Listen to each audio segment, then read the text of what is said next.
Tac, tac, tac. Si je me mets comme ça en mode diaporama, hop là, faire comme ça. C'est parti, on commence? Ok, bah c'est parti. Bah déjà, bonjour tout le monde, bonsoir plutôt. Euh, Merci d'être présent pour ce talk. Donc du commit à AWS. Donc j'espère que vous allez apprendre pas mal de choses aujourd'hui, ce soir, notamment sur tout ce qui est du DevOps et un peu sur de l'AWS. Je me présente rapidement. Mehdi Bounasser, donc expert en DevSecOps, architecture cloud, avec une grosse spécialisation sur tout ce qui est AWS. On va en reparler un tout petit peu après. Je suis également enseignant à l'EPITA, notamment auprès des apprentis, président de jury et bientôt du suivi d'apprentis en direct. J'ai écrit ce livre qui est disponible aux éditions ENI, qui aide à préparer à la certification AWS, donc qui fait 970 pages en presque 1000 pages. Et à Epita, j'interviens notamment sur tout ce qui est DevOps, DevOps avancé entre guillemets, et AWS. Pour le moment, à l'abri de faire d'autres cours. Donc là, on va parler rapidement de la partie très théorique, puis on enchaînera sur du pratique. Il n'y a rien de mieux de faire du pratique, mais j'ai besoin de poser le contexte pour que vous puissiez comprendre un tout petit peu avant de rentrer vraiment dans le dur. Déjà, le mot DevOps, on l'entend beaucoup. Ouais. C'est peut-être un poil trop. Hop là. C'est bon, merci. Le mot DevOps, c'est un mot qu'on entend beaucoup. C'est un mot qu'on entend beaucoup. Donc, le DevOps, ce n'est pas, entre guillemets, un métier comme un développeur full stack, etc. C'est ce qu'on appelle, c'est une philosophie qui prône la collaboration entre les développeurs et ce qu'on appelle les opérationnels, ceux qui font la gestion de serveurs. J'allais très vite sur les slides parce que la présentation va quand même être assez chargée pour le coup. Et la philosophie du DevOps, c'est vraiment de pouvoir tout automatiser de bout en bout. Donc, à partir du moment où je commit, pouvoir déployer mon application de manière automatique. J'ai enchaîné vraiment rapidement sur la chaîne CI/CD. Donc, je ne sais pas si vous avez vu ce 8 infini DevOps. Donc, très rapidement, c'est les différentes étapes quand on veut déployer et livrer une application. Donc, on a la partie planification. Donc, j'ai un ticket. Il faut que j'ajoute cette fonctionnalité dans mon back-end ou dans mon front-end. Je code, je build, je teste, je release. Donc, je crée en gros une version qui ensuite est prête à être déployée. Et on a le monitor et une application vit toujours et on continue ainsi de suite.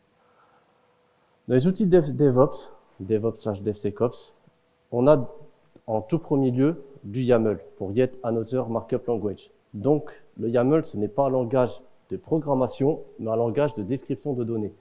J'ai passé des entretiens.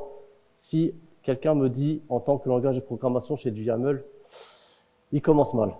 Donc, pour la petite histoire, qui a été créé en 2001, YAML, bon, des extensions pour YAML, et qui est énormément utilisé dans tout l'écosystème DevOps, notamment sur du Docker. Levez la main rapidement ceux qui connaissent Docker, qui ont déjà joué avec Docker. Bah écoutez, bah c'est super. Donc Docker, vraiment dans les grandes lignes, c'est pour répondre à la question à la problématique de ça marche sur mon poste, mais ça marche pas sur ton poste à toi. C'est en gros le fait de pouvoir packager une application et toutes ses dépendances en une seule unité, donc une image Docker, qui pourrait être utilisée par la suite. Donc l'avantage, contrairement aux machines virtuelles, même si la virtualisation, la dockerisation, notamment dans le cloud, va de pair, les containers n'ont pas en gros de frais généraux élevés. En gros, ce que je veux dire par là, c'est que quand on crée une machine virtuelle, on embarque tout un OS. Que quand on utilise des images Docker, on se base sur le système déjà sur l'OS déjà de base. Donc on consomme moins de ressources. Bon, ça se base sur du LXC. J'ai allé très vite dessus. Donc là, pour exemple, donc on voit Virtual Machine, on a un hyperviseur avec le guest OS, donc vraiment l'operating system. Là où sur les containers, on s'appuie directement sur notre operating system avec un container engine, donc qui consomme beaucoup moins de ressources. On a le Docker Hub. Donc Docker Hub, GitHub, Docker Hub, c'est ce qui permet de stocker, en gros, c'est la plateforme où on a le plus d'images Docker qui sont déposées et maintenues par les éditeurs. Typiquement, j'ai une image Python 3.11 par exemple, je vais sur Docker, je peux l'avoir en Debian, en Alpine, etc. C'est largement utilisé par la communauté. Dockerfile, donc le Dockerfile, c'est un fichier qui est comme ceci, qui permet de décrire en gros notre image Docker. Donc là, je me base sur une image Node version 14. Je vais me positionner dans mon répertoire /app. J'ai copié mon package JSON et mon package lock. Je vais faire une installation. J'ai copié en gros toutes mes sources. Je l'ai exposé sur le port 3000, le port par défaut. Et je vais faire npm start. Et là, au final, en faisant tout ça, mon produit final, mon produit brut, ça sera une image Docker en Node avec mon applicatif qui sera prêt à tourner. On a également le Docker Compose, qu'on aura l'occasion de voir également lors de la présentation. Donc, Docker Compose, c'est ce qui permet, entre guillemets, d'orchestrer, enfin de lancer plusieurs containers en même temps à l'aide, encore une fois, de fichiers YAML. Ça permet de créer des environnements de test, production, rapidement, gérer le réseau, les volumes sur la conteneurisation. Je vous montrerai un exemple juste après, d'accord. Donc là, c'est un exemple et je pense que c'est pas très visible. Donc là, typiquement, c'est un Docker, on fait un fichier Docker Compose. On voit qu'on a trois différents services. Donc un serveur, une base de données Mongo, un client. On voit différents mots-clés. L'image qui va être utilisée, on peut builder l'image Docker, le port qui va être utilisé par notre image Docker, je vous ferai une démo tout à l'heure, et les dépendances. Typiquement, ici, mon client, mon front, pour pouvoir fonctionner, a besoin de mon serveur. Et mon serveur lui-même, pour fonctionner, a besoin de ma base de données. Donc, c'est une manière logique de définir l'application que l'on va déployer, et c'est beaucoup plus simple de lancer unitairement des images Docker qui vont s'imbriquer entre elles. Donc, je pense que je suis quand même allé assez vite. Je vais vraiment prendre beaucoup de temps pour la démo. Et là, on va parler de AWS, One and One. Donc, AWS, c'est une plateforme de cloud computing, donc de cloud public. Alors, il y a deux choses distinctes dans le monde de l'infrastructure. Il y a ce qu'on appelle le cloud public ainsi que le cloud privé. Le cloud privé, c'est en gros, dans une entreprise, généralement les entreprises assez sensibles, comme les banques, les assurances, etc., même si elles sont notamment sur le cloud public, ont leur propre data center avec leurs propres machines, etc.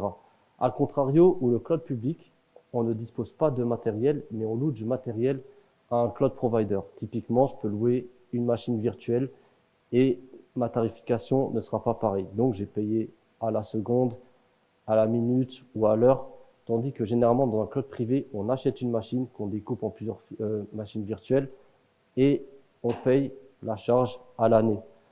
Donc, ce qu'on appelle le CAPEX, non, c'est encore une autre histoire. Donc, AWS offre différents services cloud, que ce soit de la base de données, du stockage de fichiers ou du serveur, provisionner le serveur, etc. Et clairement, en France, en termes de cloud, il est le numéro 1 et de loin. Donc, Amazon, Jeff Bezos, je pense que je n'ai pas besoin de vous faire un dessin. Vous connaissez tous le personnage. Et oui, comme je dis, avec une part de marché de plus de 30%, c'est vraiment le plus grand fournisseur de cloud computing au monde. Les avantages, donc AWS est flexible et évolutif, c'est ce que je disais. Je peux avoir une machine, je la détruis, en fait, je ne paye plus, tout simplement. Donc, je peux m'aligner, je peux facilement ajuster mes ressources et pouvoir suivre en direct. Donc, j'ai une application, je peux voir combien elle consomme en fonction des machines, enfin de tout ce que j'ai déployé, du stockage, des machines, du réseau, etc. Il y a aussi une grosse disponibilité sur Amazon qui est quand même de 99,99%. Et juste pour revenir à ce que j'ai tout à l'heure, je pense que vous vous rappelez, vous avez tous été impactés plus ou moins par l'incident qui s'est passé il y a 1 mois et demi, où tout était quasiment tombé. Donc Snapchat, enfin entre autres Snapchat, différents jeux, Clash Royale, etc. Parce qu'ils étaient tous basés sur Amazon Amazon est tombé, c'est un géant d'informatique qui tombe, 30% du trafic mondial, et on le sent tout de suite. Et ça a été vraiment très pénalisant. Donc Amazon investit massivement dans la recherche et le développement pour améliorer en permanence ses services et proposer de nouvelles fonctionnalités. Pour faire un peu le lien avec l'intelligence artificielle, il y a de plus en plus de grosses demandes en infrastructure. Donc pour pouvoir supporter tout le compute d'IA, GPU, etc., c'est vrai que Amazon, comme tous les cloud providers, accélère énormément. Et si on a quand même pas mal d'incidents en ce moment, de problèmes, c'est parce que chaque cloud provider va aller vite, mais des fois en allant vite, il peut faire des erreurs et on a vu que ça peut être pénalisant. Qui a déjà démarré une machine virtuelle sur Amazon? Si vous pouvez lever la main. Ok. Donc EC2 pour Elastic Compute Cloud, qui est le service de traitement de données. Non, ça c'est faux, je me suis trompé dans ma slide. C'est le service qui permet de déployer, de provisionner une machine virtuelle, un ordinateur virtuel, plutôt une machine virtuelle.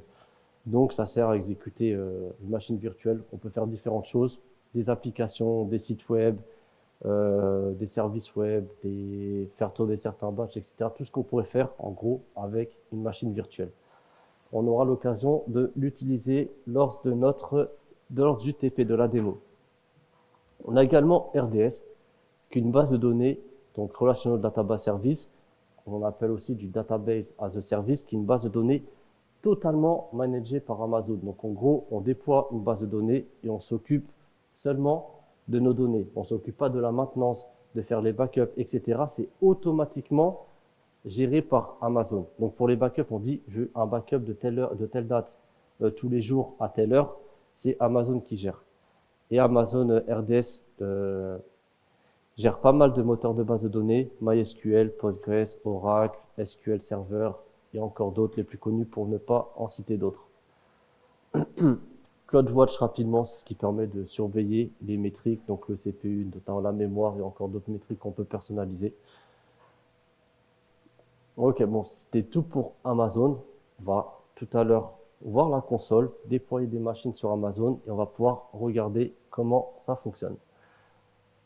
Maintenant, j'ai parlé de Terraform / OpenTofu. Alors, il faut savoir que quand on est sur Amazon ou n'importe quel provider, pour déployer une infrastructure, on peut se connecter et faire du clic-bouton. Le problème de faire du clic-bouton, c'est quelque chose qui est assez redondant et qui peut emmener à certaines erreurs. Donc, il y a un outil super qui s'appelle Terraform ou OpenTofu, qui est open source, donc qui n'est plus open source, qui a changé de licence, d'où OpenTofu, qui permet de provisionner en fait une infrastructure codée en langage HCL, pour HashiCorp Configuration Language. C'est une sorte de pseudo YAML qui permet de décrire en gros mon infrastructure. Donc, je X machine, je X machine dans tel réseau qui vont se connecter notamment avec ma base de données, etc. Et c'est un langage de provisionnement d'infrastructure qui est super puissant et qui est le plus utilisé de loin dans l'infrastructure as code. Donc, il permet aux utilisateurs de définir et de provisionner une infrastructure de manière programmatique, donc automatiquement en la décrivant. Développé par HashiCorp, ok. Et il y a notamment OpenTofu qui est sorti.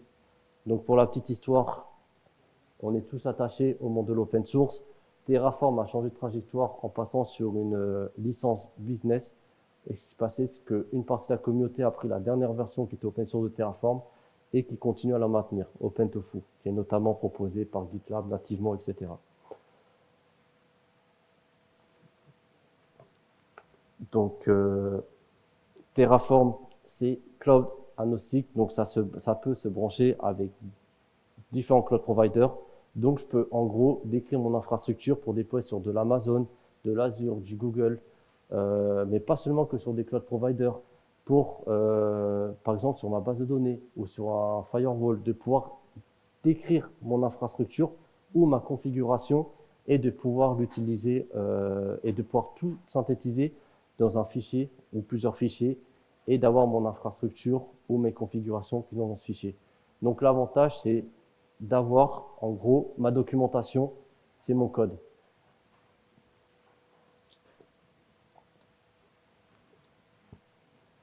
Donc là, j'allais très rapidement, je pense qu'il n'y a rien de mieux de pouvoir faire une démo.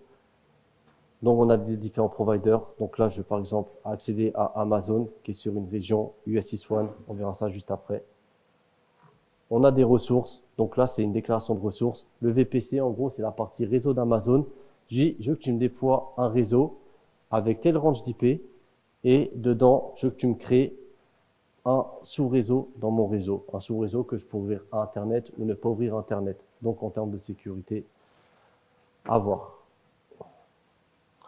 On a les outputs, donc ça, c'est en gros, c'est le fait de, quand je déploie vers Terraform, il va me renvoyer, par exemple, je déploie une machine EC2, il va me renvoyer une adresse privée ou publique pour la récupérer, pour pouvoir me l'afficher, pouvoir travailler ensuite avec. Les datas, c'est pour récupérer des données depuis l'extérieur ou même dans mon code. Et les variables. Donc, je peux variabiliser parce que mon Terraform peut être aussi multi-environnement.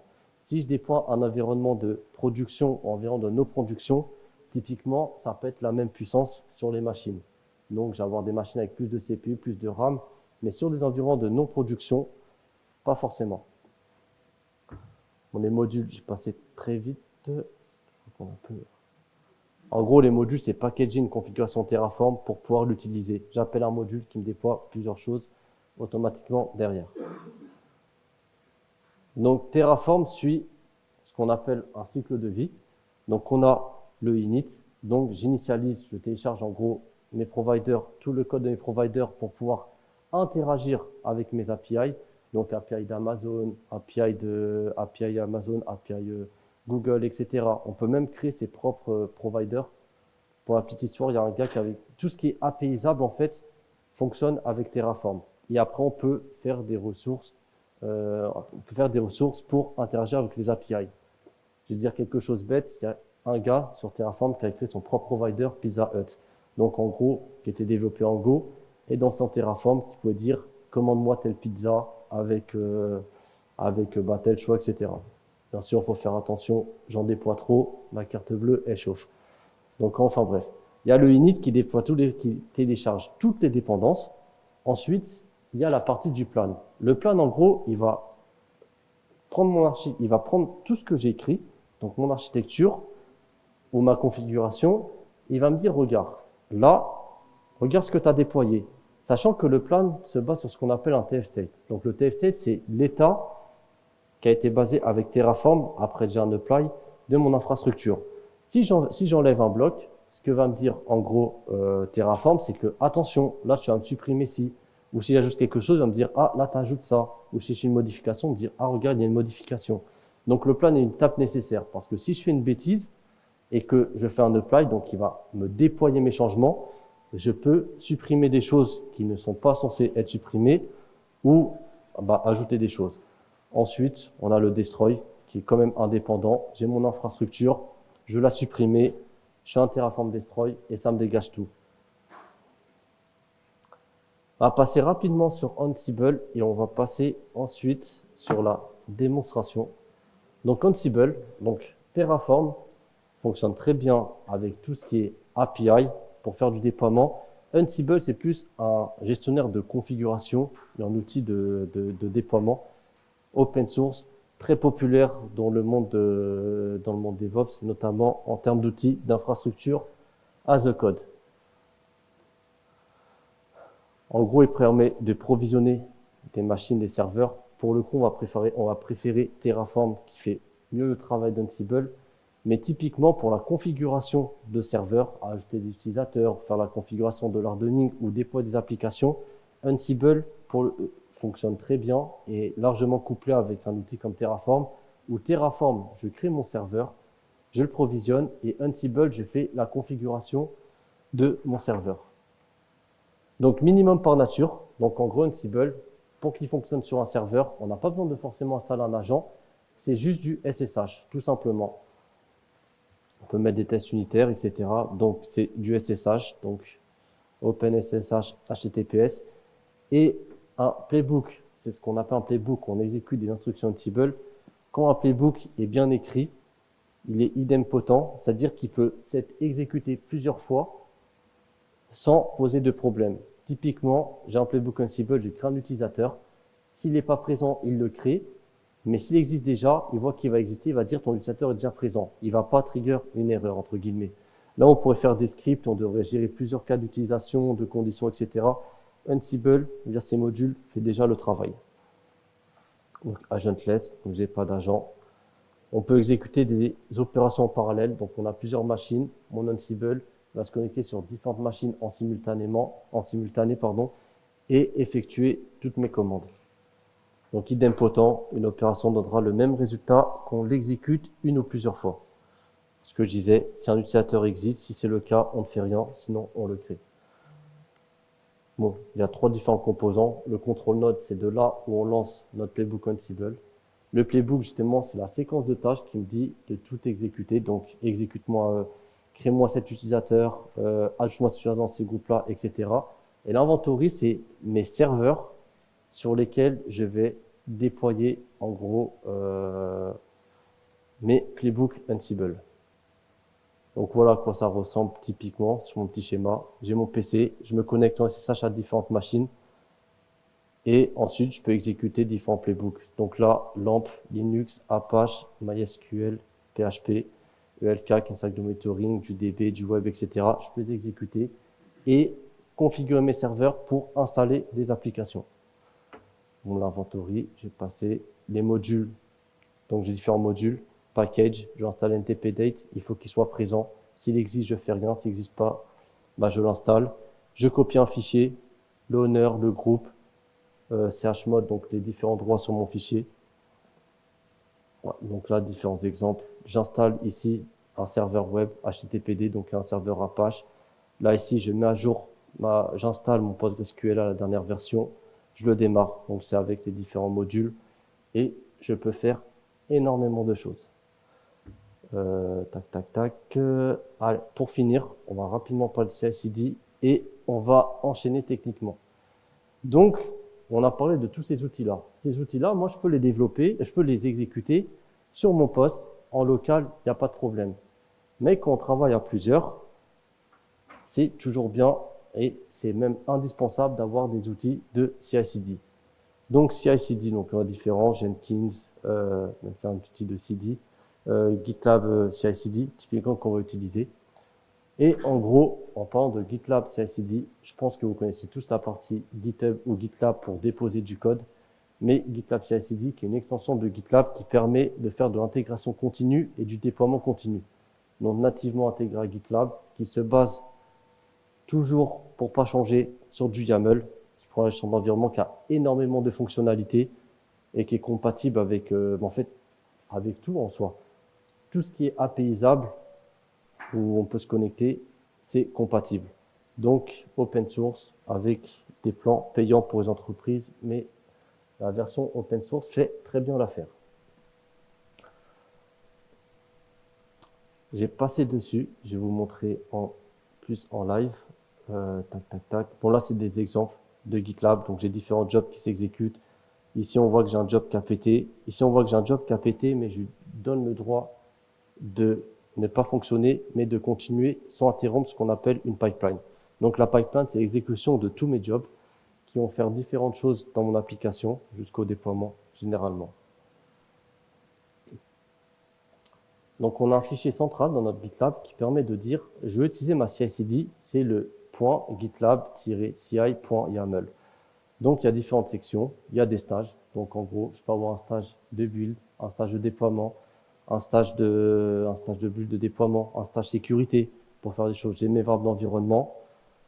J'ai certaines choses, bon, before script, je vous montrerai, c'est en gros ce qui permet d'exécuter un script ou des commandes shell, des commandes Linux sur mon runner.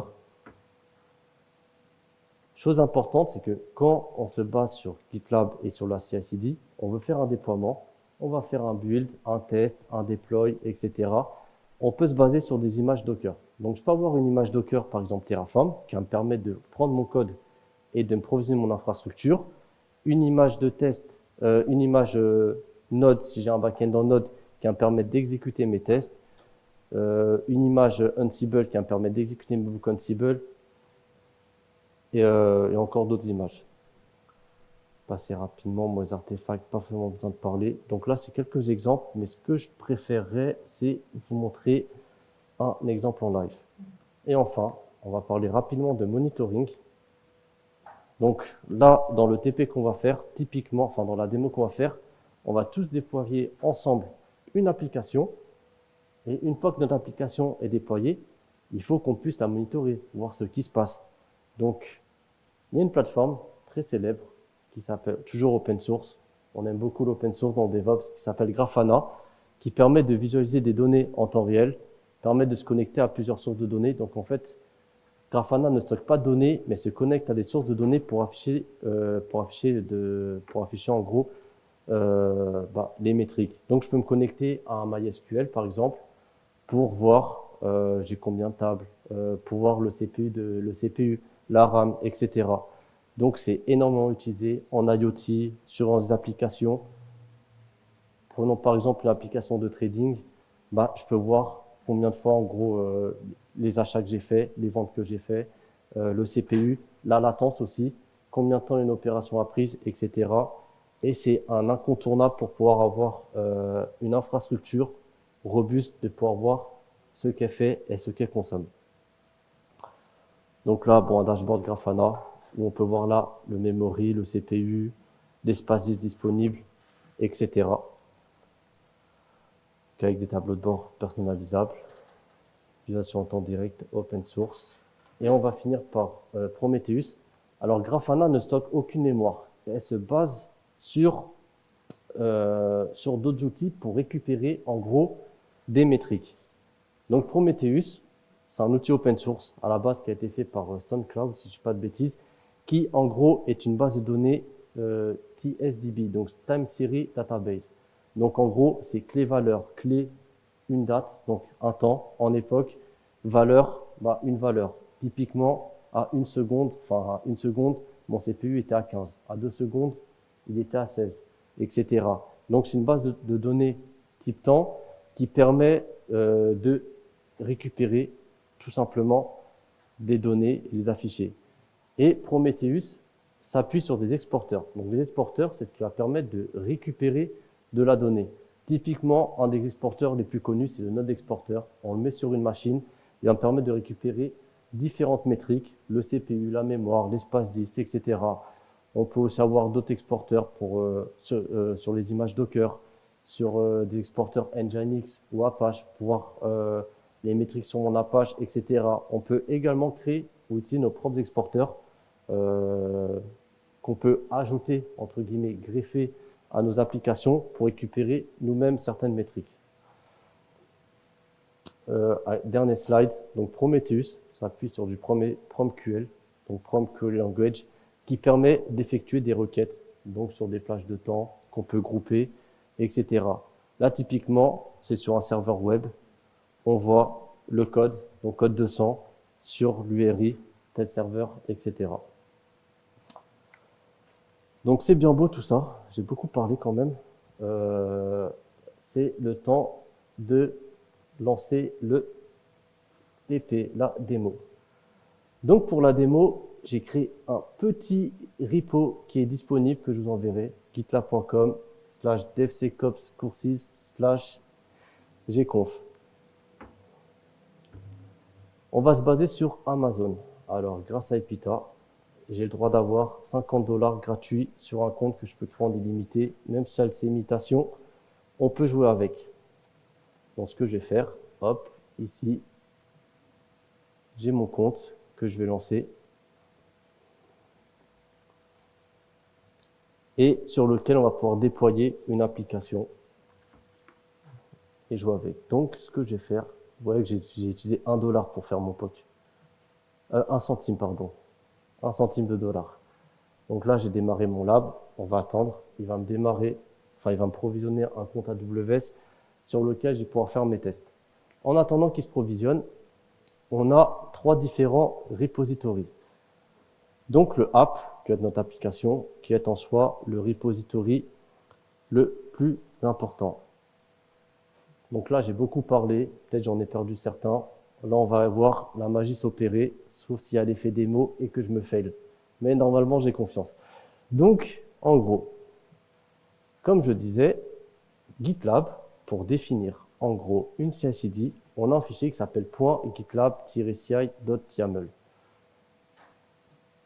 Alors, j'ai différents stages. Donc mes stages, c'est ce qui va être exécuté pendant ma CI/CD. Typiquement, ce que je vous disais tout à l'heure sur du Terraform ou l'OpenTofu, on est sur 3 différentes phases. Le init, le plan et le apply. Ensuite, on va être sur la partie build. Donc build, j'ai buildé mon application. On va tester. Donc l'avantage d'être dans un environnement DevOps, c'est la partie test qui est automatique. Donc je code, j'ai fait quelque chose, j'ai fait une amélioration où j'ai implémenté une nouvelle feature, mais qui casse à côté. Si j'ai bien codé mes tests, généralement dans les entreprises, on a des équipes de tests dédiées, bah ça pète. Et là, je me dis, ah, heureusement que j'ai mes tests qui sont de manière automatique. Donc moi, j'ai pas déjà à me les lancer manuellement, c'est fait automatiquement. Et je me dis, bah tant mieux, et je vais pouvoir revoir derrière mes changements. J'ai la partie Docker qui va me permettre de dockeriser mon application, donc qui va me packager mon application, et la partie deploy qui va me déployer en gros mes Docker sur mon serveur. Donc là, j'ai différentes variables.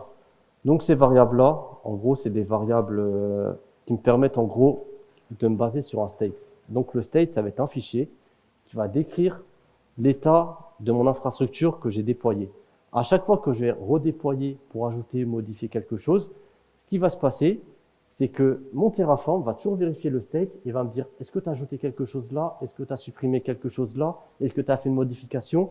Et en fait, c'est ma source de vérité. C'est ce qui, en gros, Terraform fait des appels API, provisionne l'infrastructure et me stocke tout le résultat dans ce qu'on appelle un TF state. Et ce TF state est toujours lu à chaque fois qu'on rejoint un Terraform pour dire en gros est-ce que j'ai bien fait, est-ce qu'il y a des nouveaux changements, oui ou non.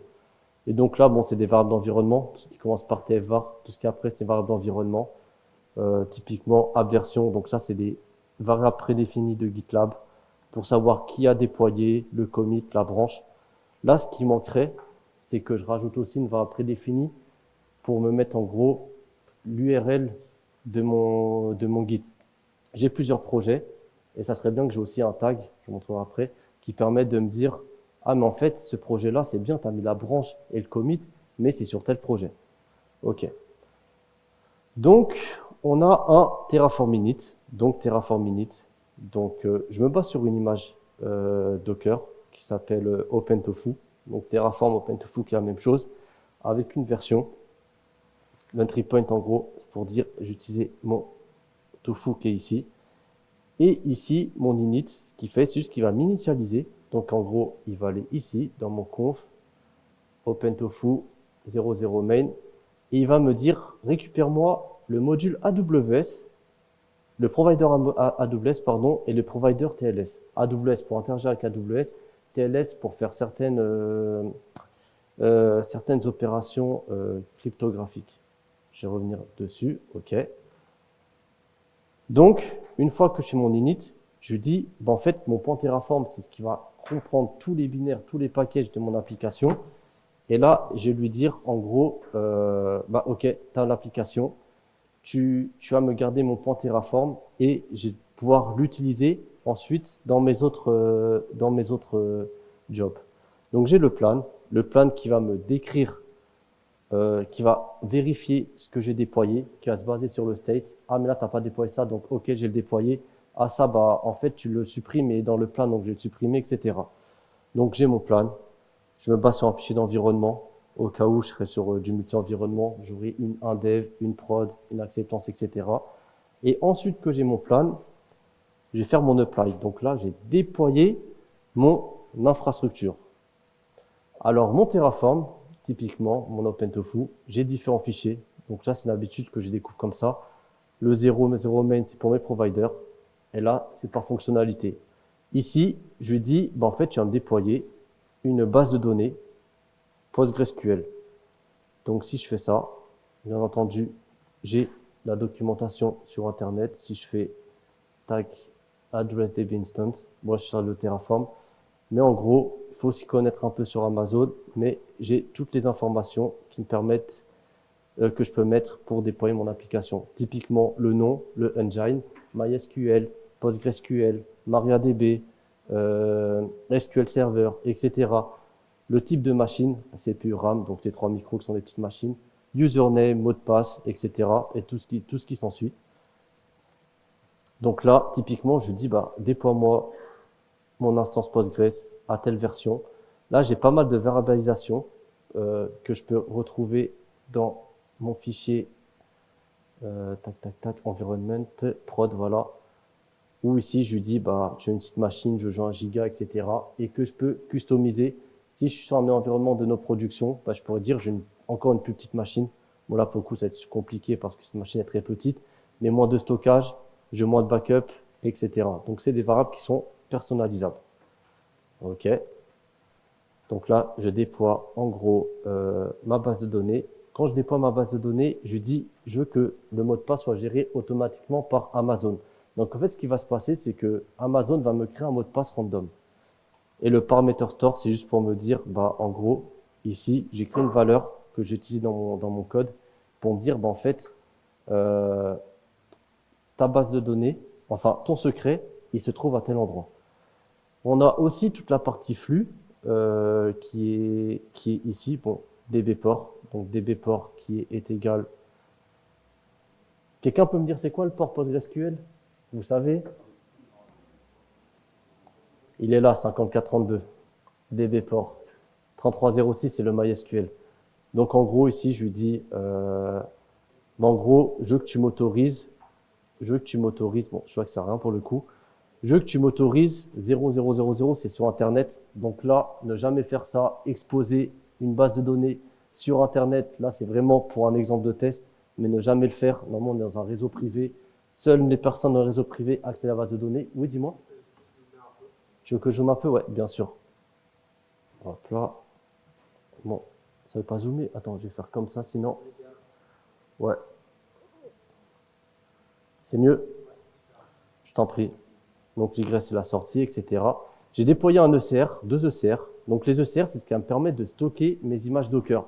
J'ai buildé mes images Docker et l'ECR, c'est un peu le Docker Hub d'Amazon où je peux avoir des repositories privés et je dire, bon, on dépose mes images Docker ici. Déployer une machine EC2. Donc, je vous parlais de TLS. En fait, j'ai généré une clé privée et une clé publique qui sont ici, clé privée, etc. Donc, les ressources. Donc là, j'ai juste déposé la clé privée. Et ce qui va se passer, bon là, j'autorise le port 22 à tout le monde. Donc tout le monde ayant la clé privée peut se connecter à la machine.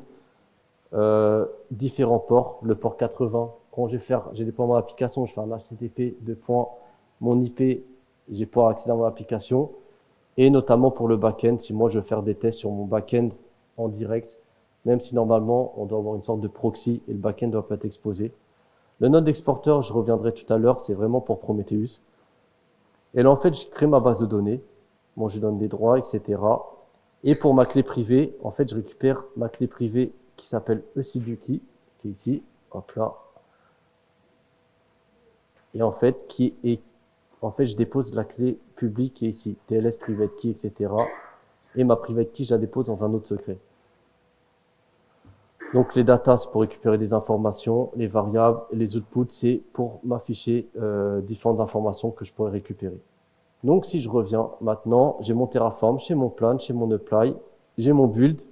Donc là, mon build, ce que je vais faire, c'est que j'allais sur mon front et mon back-end, je vais faire un run build pour builder. J'ai gardé le node module, les packages, donc c'est tout ce qui va être buildé pour pouvoir les réutiliser ensuite. Pareil pour le back-end est en Python. Donc l'application, c'est un front en React, un back en Python. Et en gros, tout ceci, j'ai pouvoir l'utiliser dans mes tests. Donc là, je fais un test, j'ai une dépendance. Donc la dépendance va me dire, mais en fait, tu me récupères tout le build, tous les fichiers de build que tu m'as mis avant pour pas que je le rebuild une deuxième fois. Et là, bah, je vais faire des tests. Je vais faire un lint, je vais faire un test de coverage sur mon front-end. Pareil sur mon back-end. Alors, petite nuance. Sur le front-end, c'est juste en gros tester mes components s'ils fonctionnent bien ou pas. Là, sur mon back-end, qui est en Python, j'utilise une image Python. Et là, je dis ici, je viens de déployer une base de données Postgres qui va être démarrée à chaque test. Donc en gros, c'est une base de données qui va être vierge et je vais pouvoir exécuter mes tests sur cette base de données. Donc, je ne vais pas exécuter sur mes bases de données de prod. J'ai juste provisionné une image Python avec une image PostgreSQL à côté en tant que service, où je vais pouvoir, bon, ça c'est les variables d'environnement qu'on peut retrouver dans le Docker Hub, enfin dans la documentation de Postgres, pour dire ça va être quoi l'user, ça va être quoi le DB, etc. Avec ici la connexion à ma base de données. Et en gros ici, ce que je vais faire, bon là j'attends que ma base de données se démarre. Donc before script et script, fondamentalement, ils font la même chose, mais c'est une manière logique de séparer. Script, c'est vraiment ce que je vais vraiment faire dans mon job, et before script, c'est la préparation. Et donc là, j'ai exécuté mes différents, j'ai exécuté en gros mes tests. Ensuite, je vais faire une dockerisation, donc Vulda, c'est ce qui permet de dockeriser des applications. Donc là, je récupère certaines informations sur mon compte Amazon, la région, le repo, les mots de passe, etc. Et je build mon application. Une fois que c'est buildé, j'ai utilisé Ansible ici. J'ai récupéré mon secret que j'ai créé juste avant via Terraform, donc ma clé privée, parce qu'Ansible, c'est du SSH qui dit SSH clé privée, pour ensuite pouvoir me connecter à ma machine et en gros exécuter un playbook. Donc dans mon Ansible, ici, je récupère automatiquement, donc là c'est de manière dynamique, je récupère automatiquement mes machines EC2 qu'on ce tag là, donc qui va être mon application. Et ce que je vais faire, c'est que j'ai un playbook qui est ici.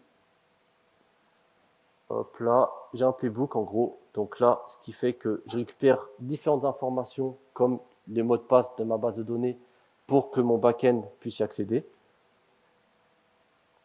Donc je récupère différentes informations.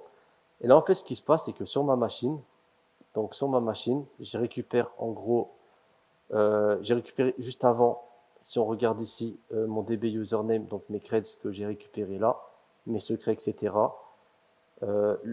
L'IP public. Et ce que je fais, c'est que là, je veux dire Yum, donc Yum qui est gestionnaire de package par défaut sur les Amazon Linux, qui est l'OS officiel d'Amazon, même sur des pods du Debian ou du Ubuntu. Donc là, je dis, mets-moi tout à jour. Tu m'installes Docker, Git et le CLI. Donc le CLI, c'est pour se connecter à l'ECR. Donc pour dire salut, je suis authentifié, laisse-moi récupérer mon image Docker. Je démarre mon Docker. Bon, je le mets dans les bonnes permissions. J'installe Docker Compose. Et en gros, je déploie mon application. Donc je crée un répertoire avec tel utilisateur, tel droit. Donc 755, c'est les droits par défaut pour un dossier. Et ce que je fais, c'est que j'ai mon Docker Compose qui est ici. Je me connecte à l'ECR pour pouvoir récupérer mes images et je déploie mon application. Donc là, mon Docker Compose, juste un front-end et un back-end. Donc passons au déploiement, ça va être la partie la plus drôle. Donc là, j'ai mon AWS. Ce que je vais faire, c'est juste que, bon, pire, je vais faire comme ça, c'est pas grave. Pour me connecter, c'est un compte de test, mais ce qui se passe, c'est que j'ai des credentials qui sont ici. Donc, ce que je vais faire, c'est que juste passer comme ça pour faire la copie, ça va être plus simple pour moi. Ici, dans mon dossier gconf, tac, je vais quand même revenir un peu normal. Je vais aller dans Settings, CI/CD, et en fait, j'avais mis des variables d'environnement qui tournent toutes les 4 heures comme je suis en environnement test. En production, bien sûr, on ne ferait jamais comme ça. Et ce que je vais faire, c'est que j'ai récupéré mes variables d'environnement. Hop là. Donc, ces variables d'environnement pure AWS qui sont nécessaires au déploiement sur AWS. Hop là.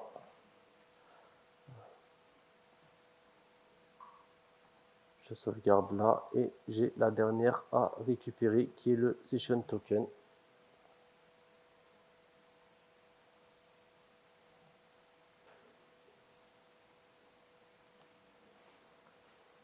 Sans ça, il me dira que je ne peux pas me connecter en fait à AWS, ça ne fonctionne pas.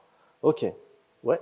Là, tes variables, tu les trouves dans. En fait, mes variables, je suis vraiment sur un environnement de test, mais mes variables, je les trouve, bon, c'est du test, je les trouve en gros ici, là. Il me les met. Donc là, ce que je vais faire, c'est que j'ai lancé ma pipeline. C'est le moment de vérité. Alors, ce que je vais faire, c'est que j'ai lancé ma pipeline app.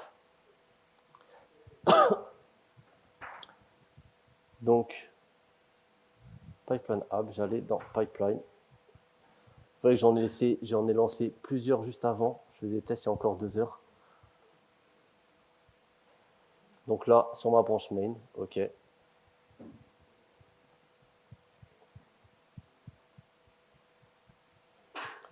Et donc là, ça va être tout le chemin de mon application. Je vais faire le init, le plan, le apply, le build, le backend, etc., les tests, la dockerisation et le déploiement. Donc le init, je télécharge les providers. Rien de bien fou. Donc là, j'ai mon runner qui tourne. On va attendre.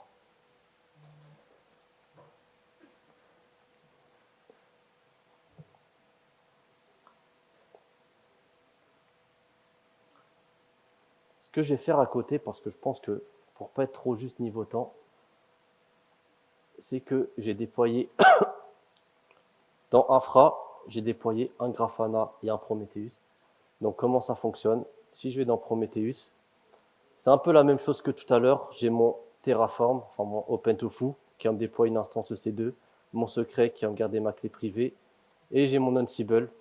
Donc mon Ansible qui me déploie un playbook, donc qui m'installe Docker, etc. Donc toujours la même chose, sauf que la différence, c'est qu'il me copie un fichier prometheus.yaml, qui est le fichier de configuration de Prometheus, qui est ici, qui va permettre de dire en gros, Prometheus qui va me dire, bah, va me chercher mes informations des métriques sur tel serveur. Donc va me chercher sur le port 9100, pardon, sur la machine qui a ce tag, donc EC2 SD pour Server Discovery, sur la machine qui a ce tag-là, PRD app-EC2, de me récupérer sur le port 9001 différentes métriques, 9100, pardon, qui va afficher. Pareil pour un Grafana, etc. Donc ce que je vais faire, c'est que je vais faire un petit déploiement en parallèle. Tac, build, pipeline, new pipeline, exécuter Terraform bien sûr. Donc là, c'est une autre manière, j'ai mis une variable pour pouvoir déployer. Et là, ce que je vais faire, c'est que je suis en train de faire le init aussi de mon côté. Le init de ce côté, il est passé, c'est cool. Donc maintenant, là, je suis à la partie du plan. Donc là, le plan, il va me décrire tout ce que j'ai déployé. En fait, c'est tout ce que j'ai mis dans les fichiers que je vous ai montré tout à l'heure. Donc c'est un peu long, mais on voit des plus. Donc en gros, il me déploie ma base de données, il me déploie ma base de données PostgreSQL, il me déploie, bon, le subnet group, c'est sur quel sous le réseau ça va tourner, mes ECR pour pouvoir stocker mes images Docker avec différentes règles, mon instance EC2 qui hébergera l'application, et en gros les clés privées que je vais créer. Donc là, je vois que je vois que des plus. Je me dis, bah écoutez, c'est cool, c'est bien ce que je veux. Là, le job étant manuel, je fais toujours une vérification manuelle. On n'est jamais à l'abri de casser quelque chose. J'exécute mon apply. Et donc là, mon apply, ce qu'il va faire, c'est qu'il va me provisionner, me déployer toute mon infrastructure sur Amazon. Donc on attend. En attendant, ce init qui est ici, je pense qu'il a terminé. Ouais. Ça va être la même chose aussi ici, du coup, sur le Prometheus qui va me déployer une autre machine. Donc c'est la même chose. Donc là, mon apply, c'est exécuté directement pour le coup. OK. Donc là, si je vais là, mon apply, il est en cours. Et moi, ce que je vais faire, c'est que je vais aller là. Je vais sur mon Amazon. Ça va me lancer une console Amazon. Donc voilà à quoi ressemble la console Amazon. Si je vais dans RDS, ce que je vous ai tout à l'heure, donc Relational Database Services, ce qui se passe, je vais fermer ça, c'est que là, il est en train de me créer ma base de données. Donc généralement, une base de données, ça prend un peu de temps. Ce qu'il fait également, c'est qu'il me crée une machine EC2 avec le tag que j'ai donné. Donc ça va être ma machine sur laquelle je vais pouvoir me connecter et déployer mon application. On voit aussi qu'il me déploie une EC2 Prometheus parce que j'ai déployé aussi l'autre Terraform. Il me déploie quoi d'autre? Il me déploie un ECR. Donc l'ECR, c'est ce qui va me permettre de stocker mes images Docker. Pour l'instant, on est bien. Et si je regarde dans Secret Manager, donc Secret Manager, c'est un pseudo Vault qui me permet de déposer des secrets, donc chiffrement et repos. Et là, on a, si je fais ça, un retrieve secret value. Il n'est pas encore créé, donc là, il est en cours de création. Mais par contre, moi, ce que je peux faire, c'est que si je vais là, j'ai dans mon PRD ici, j'ai un retrieve secret value. On voit ici que j'ai ma clé privée qui est stockée. Donc, Ansible, ce que j'ai lui demandé de faire, quand je vais vouloir déployer mon application, c'est que quand j'allais ici, je dis ici, récupère-moi ma clé privée, donc get secret value, environment, on l'a mis en prod parce qu'on n'est pas en prod, app-secret, récupère-moi ma clé privée, et ma clé privée me servira à déployer mon application. Une heure, c'est quand même très juste. J'essaie d'expliquer sans trop vous perdre. Je sens que ces cours-là, j'ai peut-être des 15 heures de cours dessus. Donc là, on a un Ansible qui se déploie. Donc l'Ansible va me déployer des images Docker. Alors ce qui se passe, c'est que je vais me connecter à ma machine EC2. Je peux me connecter directement via SSH, mais sur Amazon, il y a quelque chose qui s'appelle SSM, en fait, qui est un agent qui est installé qui permet de me connecter, si j'ai bonnes authentifications, à ma machine. Donc je vais là, EC2 Prometheus, je suis en connect, Session Manager, et là ce qui se passe, c'est que j'ai avoir une petite interface graphique. Donc là je me connecte à mon serveur, sudo su, oups, je ne sais pas écrire. Si je fais un docker ps, donc ps, là on voit qu'il m'a déployé 2 images Docker, il y a 19 secondes. Alors un exporteur sur le port 9100 qui va scraper, et le 9090, c'est mon application Prometheus. Donc si je vais dans ma pipeline, qui est ici, je récupère mon IP,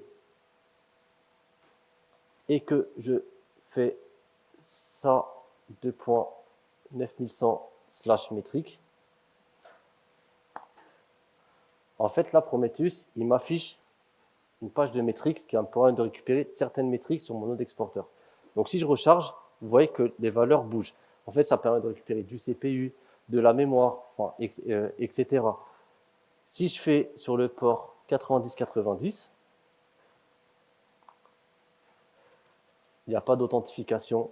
Ne faites jamais ça. Bien sûr, c'est une démo. Donc j'ai différentes targets. Donc on voit qu'il y en a plein qui ne sont pas connectés. Donc là, j'ai mon node exporteur qui est connecté. Node exporteur, c'est le DNS de mon backend qui me permet de récupérer des métriques. Mon Prometheus moi-même, où je peux récupérer mes propres métriques sur mon Prometheus. Et en fait, on voit que ici, si je vais dans mon application qui est ici, si mon application qui est dans mon Prometheus.yaml, que je vous ai montré tout à l'heure, Ansible Prometheus.yaml, on voit que sa description fait de toute mon infra, de tout ce que je veux récupérer. Donc, je le mets en code. Je ne fais pas les choses manuellement. Si je travaille avec mon collègue, il voit mes derniers commits, il sait ce que j'ai fait. Je pars en vacances. Si le gars a mon niveau, il peut savoir ce que j'ai fait, se débrouiller. On va quand même revenir à notre petite pipeline là, de tout à l'heure là, qui déploie l'application. Elle doit bien tourner depuis tout à l'heure tranquillement. Je vous ai dit que la base de données, ça mettait beaucoup de temps. Heureusement, on la déploie qu'une seule fois. Still creating, elle prend 6 minutes environ. Donc moi, ce que je vais faire en attendant, c'est que je vais démarrer mon Grafana. Donc, ce que je vais faire, c'est que dans mon infra, j'ai démarré mon Prometheus, j'ai démarré une machine Prometheus, j'ai mon secret qui est stocké, qui va être utilisé pour Ansible pour en gros installer à base la machine est nue pour installer mon Grafana, mon Prometheus. Et je vais faire la même chose sur mon Grafana. Donc, vous connaissez la chanson, j'ai ma pipeline, je me connecte, je fais un new pipeline, je fais un main et je déploie mon Terraform, je oui. Est-ce que c'est grave si je déborde de 10 minutes? Ça devrait aller. Ah, pour le coup, j'ai commencé plus tôt. Ouais. Ok. Parce que je veux montrer d'autres choses qui sont quand même intéressantes. Enfin, pour le coup, il faudrait 10 heures pour parler de tout ça, mais 2-3 petites choses. Donc là, le cours, enfin la petite démo, il y a énormément de choses. Donc pour entrer en détail sur le prix des heures, mais c'est vraiment pour montrer de manière synthétique. Bon, mes élèves me connaissent, savent que je suis quand même assez disponible. Vous pouvez me chercher sur LinkedIn ou sur le Teams Epita. Si vous avez la moindre question, vous êtes intéressé par le DevOps, n'hésitez pas à me contacter. Ou même si vous voulez que j'explique certains points lors de la présentation, n'hésitez pas. Mon Teams est grand ouvert. Donc là, ma base de données, elle se déploie toujours. Des questions là en attendant que ça se déploie? Ouais, dis-moi.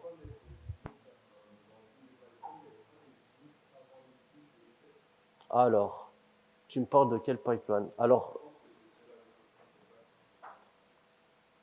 ici, dans cette pipeline-là, j'ai mis. En fait, le init, tu l'auras toujours. Peut-être j'ai mis le init en même temps que le plan. J'ai fait un init et après j'ai fait un plan. Euh, Pourquoi je fais l'init ici? En gros, c'est juste parce que quand je vais faire l'init, c'est juste pour m'initialiser, pour me récupérer en gros tous mes providers. Si tu fais un init en local, tu auras un dossier .terraform avec énormément d'espace pris parce que tu télécharges en gros tout le binaire qui te permet d'accéder, d'interagir avec ton provider. Si je fais ça, c'est parce que je récupère mon init une seule fois et en fait, avec mes dépendances ici, je dis récupère automatiquement le init. C'est comme si j'avais fait un Terraform init avant. Mais en fait, je le fais comme ça, mais j'aurais pu très bien mettre ici, faire un script, je mets dans un before script, refaire le init. Mais en fait, je voulais éviter d'avoir une pipeline entre guillemets qui ne consomme pas beaucoup d'espace disque et qui a une seule fois un init et fin de l'histoire. Je ne sais pas si c'est clair ou pas. Ah,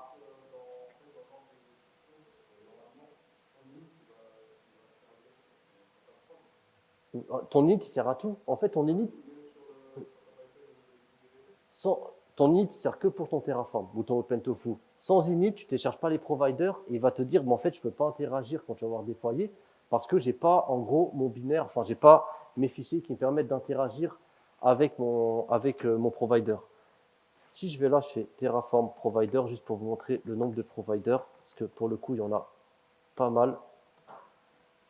Vous pouvez trouver votre bonheur. Donc, les plus grands cloud providers, Active Directory, je peux utiliser Terraform pour interagir avec l'Active Directory, Helm, ça c'est du Kubernetes, IBM, Nomad, euh, énormément d'applications. En fait, tout ce qui est où il y a de l'API, on peut créer son propre provider et l'utiliser. Il y a plein d'entreprises qui créent leur propre provider, donc c'est du Docker, du Go, pardon, excusez-moi, pour pouvoir interagir. Donc là, je vois qu'il y en a 116, je ne vais pas tous les faire, mais en gros, vous pouvez trouver votre bonheur. Databricks, typiquement, pour du big data, je peux créer tout de manière templétisée. Je ne crée plus rien à la main. Et l'avantage de Terraform, c'est que je supprime, je recrée à la volée. Là où si vous avez vu tout ce que j'ai créé, j'aurais dû faire des clics boutons et je n'aurais pas été à l'abri de faire une petite erreur ou une petite typo. Donc là, c'est vraiment maîtrisé de A à Z. Alors, ouais, Ouais, j'ai une question. C'est à propos de tous les outils d'IAC, donc Ansible, Terraform et tout ça. ouais. Est-ce que ça n'a pas tendance à ajouter des problèmes de sécurité puisque ça fait quand même pas mal de logique et de mécanique qui sont du coup plus contrôlés par le développeur vraiment et des trucs que pas mal de développeurs DevOps peuvent ne pas contrôler et pas vraiment comprendre. Alors, excellente question. Alors, tu parles d'outils open source, c'est ça? Notamment, il y a d'autres outils open source pour vérifier la sécurité d'outils open source. Donc, dit comme ça, donc, bien sûr, déjà, quand nous, on travaille à production, on a certains droits. Tu fais une bêtise, tu peux ouvrir des ports trop larges, etc. Maintenant, il y a plein d'outils, des solutions qui s'appellent Synapse, Cloud Native App Security, en gros, qui permettent de contrôler la sécurité, la sécurité, par exemple, sur mon Terraform, de voir si, dans ma configuration, j'ai pas utilisé, par exemple, si j'ai pas mis de stockage, de chiffrement au repos ou en transit, en gros, de pouvoir le remonter. Donc, tu as des outils, généralement, qui sont payants pour le coup, ou même open source, mais open source qui sont limités, qui permettent de rajouter de la sécurité dans ta CI/CD. Et c'est tout ce qu'on appelle du DevSecOps. Donc là, typiquement, sur mon Terraform, après, il y a aussi des bonnes pratiques. Là, mon secret, j'ai stocké dans un Vault, j'ai pas mis en clair, typiquement. Donc, je ne sais pas si j'ai répondu parce que c'est quand même une question qui est assez complexe, notamment sur les Docker. Quand je déploie une image Docker, euh, si je la déploie et que je mets pas, il y a certains mécanismes de sécurité. qui dit que par exemple, mon image Docker, si un attaquant se connecte dessus, il peut s'échapper de l'image Docker pour accéder à la machine. Qui dit qu'accéder à la machine peut rebondir sur d'autres machines. Il y a énormément en DevOps, il y a un gros enjeu sécurité et vraiment un énorme enjeu sécurité. Et il y a différents outils comme SonarCube, je ne sais pas si tu connais SonarCube, non, qui permettent de vérifier en gros la sécurité de nos images Docker, etc. Du Trivai, il y a aussi ce qu'on appelle du SBOM. SBOM, ça vous parle ou pas? SBOM. Si je vous dis dans un couscous, il y a quoi? Il y a de la semoule, il y a des courgettes, il y a des carottes, il y a de la viande, etc. En fait, le SBOM, c'est j'ai mon application, j'ai mon image Docker, et en fait, c'est d'avoir une cartographie complète de mon image Docker. Donc, dans mon image Docker, j'ai à avoir telle bibliothèque, mais cette bibliothèque, elle appelle telle autre bibliothèque. C'est vraiment d'avoir une cartographie complète de son image Docker. Typiquement, il y a une vulnérabilité qui est sortie il y a une semaine et demie, React2Shell. Je ne sais pas si vous êtes au courant ou pas. J'ai déployé un ça, j'étais vulnérable, j'ai vite patché. J'ai vite patché.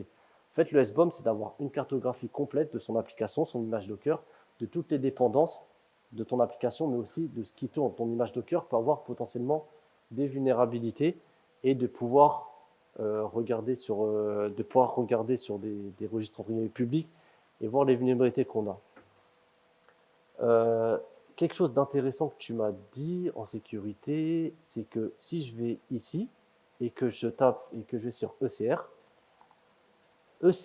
quand je crée mon image Docker, si je prends mon backend et ce qu'il a été créé, je clique dessus, on a un scanning vulnerability. Donc là, le scan, j'attendrai un peu. Ah, mais j'ai pris la dernière image à jour, donc je ne suis pas un bon élève. Je vais prendre peut-être mon front-end, on aura plus de chance. Donc si je prends mon front-end, la test, etc. Donc là, on voit différentes vulnérabilités. Donc il y a des outils qui permettent aussi de pouvoir faire des contrôles en sécurité. Tu avais une question? C'était une question sur un problème que j'avais eu. Ok. Sur Terraform, Ouais. sur Terraform, quand tu déploies des VM, que ce soit sur AWS, moi c'était sur Google Cloud, Ouais. par défaut, aucune clé SSH n'est autorisée. Ok. Comment tu autorises une clé SSH là-dedans? Parce que moi je l'ai fait dans le code, c'est dégueulasse, faut pas faire ça. Mais C'est-à-dire? j'avais pas le temps. Dans le script que ton Terraform exécute Tu déposes une clé publique, sur c'est la ça? VM. Ouais. Tu déposes une clé publique. GCP, je connais pas, j'ai pas envie de te dire de bêtises. Ça m'étonne quand même qu'on puisse pas se connecter via SSH. C'est quand même surprenant. Bah, pas avec ma clé du coup. Avec Ouais. le CLI de Google Cloud, ouais. Ouais. Mais avec ma clé. Et donc du coup, j'ai dû la mettre dans le script et je suis convaincu que c'est pas comme ça qu'on fait. Après, il faut trouver une solution. Je connais pas ces GCP pour te répondre en toute honnêteté. Amazon, je peux te Sur faire une Amazon, on ferait comment restitution. par exemple? Amazon, ce que je fais sur Terraform, c'est typiquement, je vais ici. Je suis allé dans mon EC2, qui est ici. C'est dommage, j'ai pas la syntaxe. Tu vois, j'ai créé une clé privée. En fait, une key pair. Donc, key pair, c'est l'équivalent de. C'est ce qui permet de. Quand je démarre une EC2, je mets une key pair et automatiquement, il va déposer la clé publique. Donc, c'est un mécanisme qui est intégré nativement chez Amazon. GCP, je ne sais pas comment ça se passe. Et en gros, quand je démarre mon instance EC2, donc là, j'ai mes security groups, etc. Si je démarre mon instance EC2, hop là, j'ai le keyname qui référence ma key pair, ma clé publique, sachant que j'ai généré une clé privée juste avant. Ok. J'oublie. Ok, ok. Bah, ça doit être comme ça qu'on fait bien les choses. Je ne sais pas. Ah, j'ai eu un fail. Tiens. Mhm. J'ai un permission denied. Ok. C'est dommage, ça peut être la dernière étape. Non, là, c'est pas la clé SSH. Pour le coup, là, juste pour vous montrer, j'ai mon build. Donc, mon build, j'ai exécuté mes npm run, run build, etc. J'ai mes tests. Donc là, j'ai mon test de mon backend. Ok. Donc là, si j'ai un test qui pète, en fait, je fail avant de déployer sur une prod. C'est que, ou sur un environnement de test avant de passer sur une prod. J'ai un test qui passe, je dis, ah, là, c'est pas bon, ça a pété. C'est que j'ai implémenté une fonctionnalité qui a un problème. J'ai également mes tests sur mon front-end qui sont ici.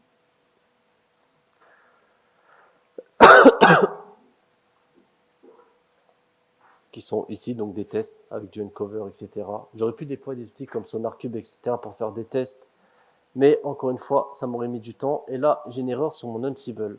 Hop là, c'est quoi l'erreur? Est-ce que j'ai pour la troubleshooter? Il me dit que j'ai un permission denied. OK. Quand je veux déployer mon container. On va relancer juste le job pour voir. C'est l'effet démo.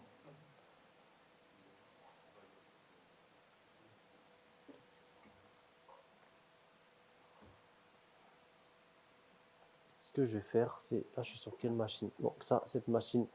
Et tu vois, là, pour me connecter à mon instance EC2, j'utilise ce qu'on appelle SSM. Donc, SSM, c'est l'agent qui me permet, je suis authentifié, c'est un peu comme tu me dis en CLI, qui permet de me connecter directement en SSH sur ma machine. Est-ce que j'ai déployé ma Grafana? Ouais, super. J'ai déployé ma Grafana qui est ici. J'ai ma machine Grafana aussi, en attendant, sur le port 3000. Mot de passe par défaut, admin. On peut configurer, bien entendu.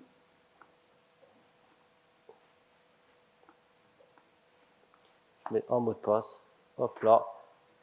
Et rapidement, ce qui va se passer, c'est que ici, j'ai rajouté une data source en attendant. Donc là, c'est pour la partie monitoring. Donc là, je stocke aucune donnée. Je me connecte à des sources de données pour récupérer des informations. Donc là, j'ai différentes data sources. Et moi, ce que je veux, c'est du Prometheus. Prometheus qu'on a installé tout à l'heure.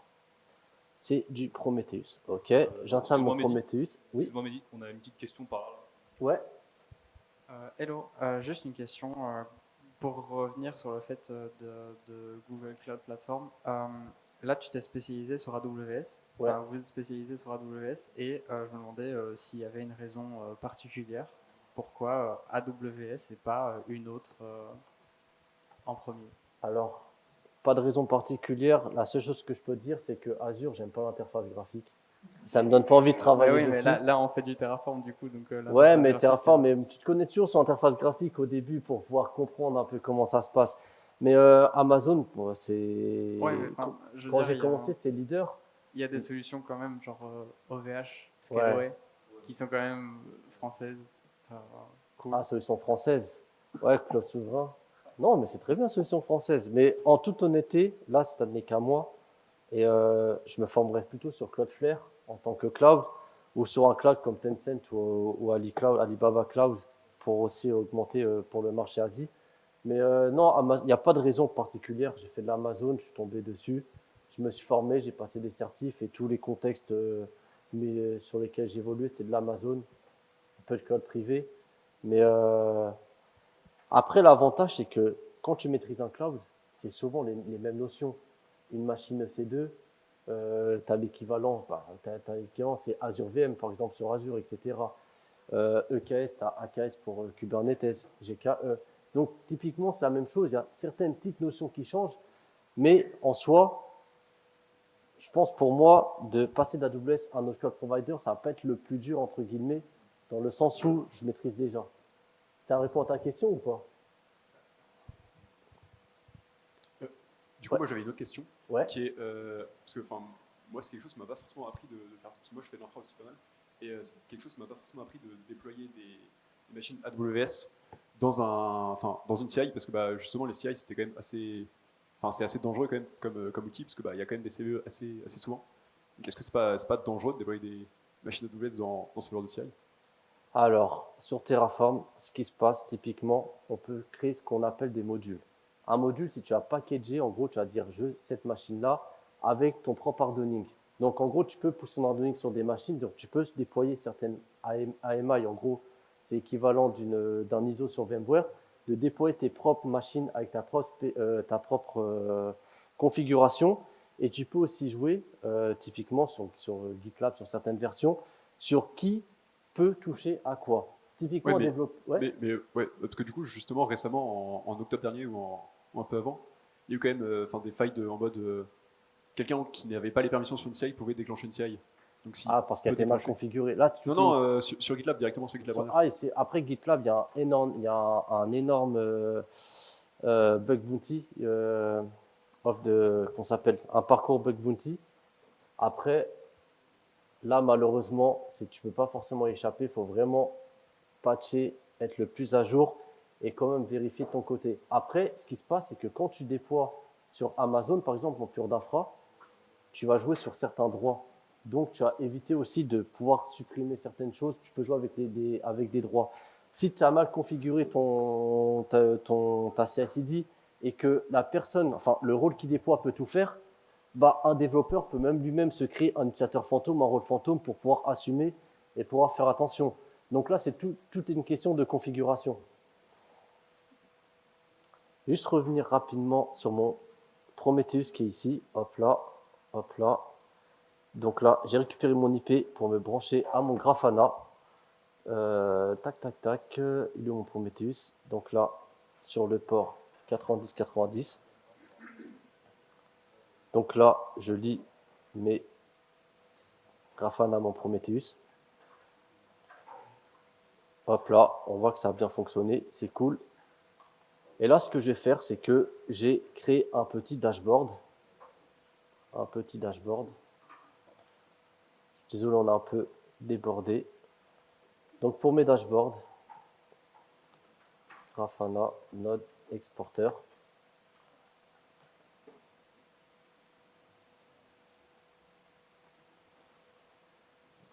Je vais faire un import. J'ai importé un dashboard. Donc je vais me baser sur le site de Grafana Dashboard, prendre quelque chose qui existe déjà. J'ai chargé Node Exporter. Je fais un petit import. Et là, en fait, ce qui se passe, c'est que Grafana, en fait, Prometheus récupère des metrics de mon Node Exporter. Et là, j'ai créé un dashboard. Enfin, j'ai utilisé un dashboard qui était déjà préexistant. Et je peux voir sur ma machine Prometheus, typiquement, l'usage, etc. Donc, en fait, quand je débarre mon Docker Compose, mon Docker, je demande certains accès SSH proc, SSH6, etc. Typiquement, c'est pour récupérer certaines informations. Donc là, le dashboard, il est super costaud. On a pas mal d'informations, donc sur du système D, etc. Bon, pour le coup, il n'a rien affiché, peut-être en fonction de l'OS. Le stockage, le disque, les I/O, les inputs, et j'ai différentes informations sur, en gros, mon exporteur. Là, si je reviens sur mon Prometheus, on voit que dans mes targets, que là, j'ai que mon node exporteur. Mais là, si je veux, par exemple, récupérer des informations depuis le node exporteur de mon Grafana, je peux créer un node exporteur Grafana. Juste avant, vérifier ma pipeline. J'aimerais bien la troubleshooter. Hop là. Ouais. Ouais, on commence à être short. Ouais, je vais me dépêcher. Ok. Bah, j'ai fini. Genre, juste 3 minutes. Donc là, mon deploy a fonctionné. Je pense que la machine avait mis du temps le Docker avait mis du temps à s'installer pour la première fois. Normalement, on ne déploie pas forcément comme ça. Donc là, ce qui se passe, c'est que j'ai mon application qui a été déployée, j'ai eu mes tests. Et normalement, si je fais http hop, j'ai accès à mon application.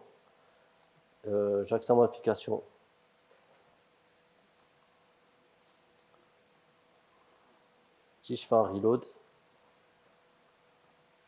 donc là, j'ai un petit souci sur mon back-end pour la simple et bonne raison qu'il faut que j'initialise ma base de données. Donc, je finirai sur ça. J'ai allé ici. Hop, je vais me connecter. Tac, si c'est possible. Tac. Et juste initialiser mon back-end, faire un test et juste montrer qu'on a déployé une application. On l'a dockerisé, on a testé, on l'a déployé de manière automatique. Donc, juste aller là. J'ai une petite commande magique que je dois lancer pour initialiser ma base de données. Et c'est fini. Conf, non, c'est dans app, pardon. SRC, backend. Heureusement, j'ai foutu ma commande là.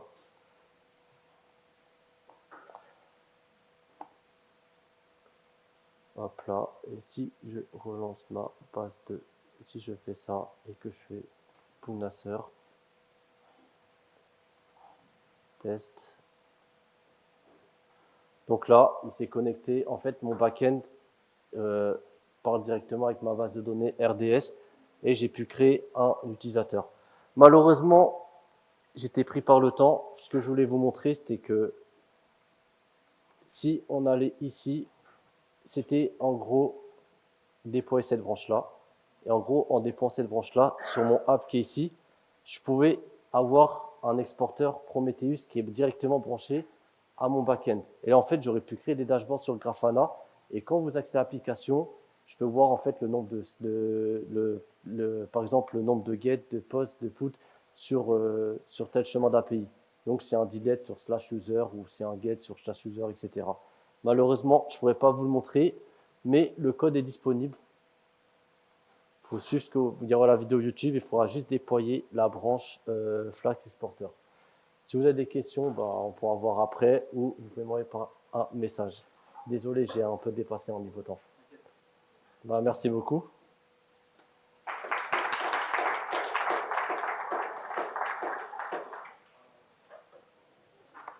J'espère que vous aurez appris 2-3 choses. Hop là.